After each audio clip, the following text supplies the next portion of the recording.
Homer pretended to be a Vietnamese veteran to avoid paying the entrance fee, but the ticket inspector saw through it at a glance. Homer was dissatisfied and wanted to argue with him. Homer, give him the 50 cents. Homer had become addicted to acting. He continued to play the role of a veteran. The ticket inspector was speechless. Helpless, he had no choice but to let Homer pass. Expos always introduce some new products. But some merchants, in order to attract traffic, always come up with surprising stunts. For example, this horse that can dive into water. The little horse seemed completely unwilling to dive, but in the end, it was forced to fall into the water. People were very excited when they saw it. The host then asked the crowd if they wanted to see it again. Wiggum thought the horse was being mistreated, so he stepped forward and asked if they had a permit. The host, seeing the situation was bad, immediately got in his car and drove off. Bart asked what would happen to the little horse. Wiggum said if it didn't have a good home, it would be turned into dog food. Seeing the little horse's pitiful look, Bart could only ask Homer for help, but Homer couldn't make the decision either, so he turned to Marge. Marge, helpless, finally agreed.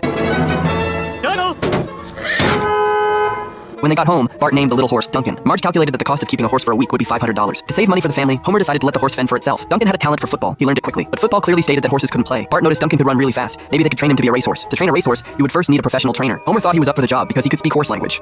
When the race starts, run really fast. On the day of the race, Homer brought Duncan straight to the track. As a racehorse, Duncan didn't even have horseshoes, but Homer had mysterious confidence in him. The odds were quickly released, with Duncan at 5 million to 1. Bart, however, didn't care about winning or losing. He would always love him no matter what, but the result was unexpected. Duncan didn't lose. He didn't even start. Encouraged by Bart, Duncan finally took off. He surged forward at an incredible speed, but unfortunately the race had already ended. After the race, Homer comforted Bart, but Bart felt Duncan was really fast. He just hadn't shown his true potential yet. Homer agreed with this, so he planned to give Duncan a makeover. Afterward, they brought the transformed Duncan back for another race. Ooh, he looks scary. Yeah, I'm shaking in my silks. Don't listen to him, D. Just remember, you've got a new persona. A new persona.